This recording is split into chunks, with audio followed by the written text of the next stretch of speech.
Marilyn Strickland of Washington is joining us now. And Congresswoman, we thank you very much for being with us today. Thank you for having me here today. So the attack on the Capitol, let's tell our viewers, that it happened on your first week on the job. What was that like, and what stands out to you a year later, and how's it shaped your experience so far in Congress? It's hard to believe that it has already been 1 year. And at the same time, it's just hard to believe as you replay the images what we experienced at the time. I came in as a freshman in Congress, having campaigned through a pandemic. We were very excited about being sworn in on the 3rd of January, which was a Sunday evening. And I say this because I think about the visual imagery. As someone who made history as the first African-American and also one of the handful of Korean-American women who got elected in this last cycle, I wore hanbok, a traditional Korean dress, when I got sworn in. 3 days later, the Capitol was attacked by a violent, angry mob. They tried to overturn a legitimate election. And the images I think of include this violent mob attacking the Capitol, the Confederate flag rolling through the hall, the noose that was set up on the Capitol campus, and then the images of Black and brown custodians cleaning up after this mess, and my friend and colleague, Andy Kim, on his hands and knees cleaning up afterwards. And so the images told such a powerful story of how it felt to be a freshman in Congress and to experience this. I remember the image of Congressman Kim there. And what do you make? Republicans today first didn't show up.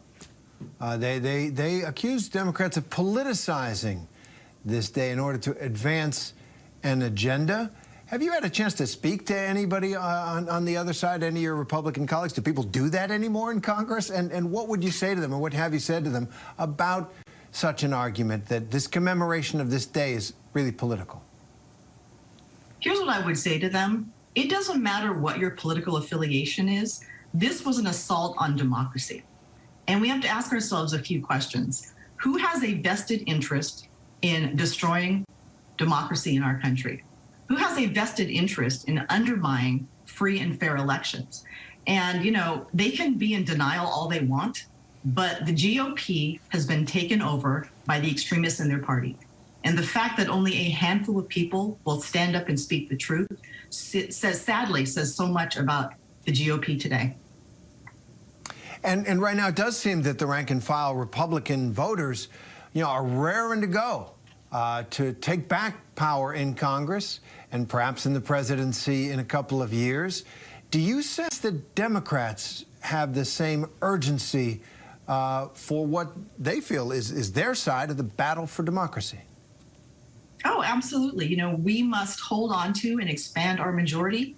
We must add more Senate seats.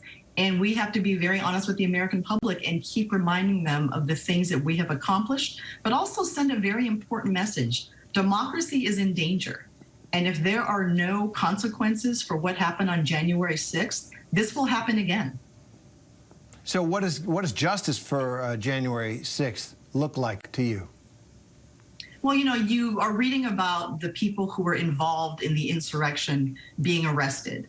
But I want to make sure that we are not losing sight of the fact that that is just the tip of it. There are organizations, there are people, both domestic and international, trying to undermine our democracy. There is money and funding being used. And we have to get to the root of the issue as much as holding those accountable who physically stormed the Capitol. It's much deeper than the people we saw on TV who are engaged in violence. There are organizations and there are institutions that are involved in this. And Congressman Strickland, let me ask us both to kind of cast our minds forward, if we can, to a day when this is in the past. Maybe when we've gotten past it. What lessons do you think the nation can learn from January 6th long term? I would say a few things. I was listening to your earlier segment, and you were talking about just the polarization and the ability to have rational discussions. And, sadly, it is incredibly easy to get bad information and flat out lies and to be wrapped up in an echo chamber where you only hear what you want to hear or engage in confirmation bias.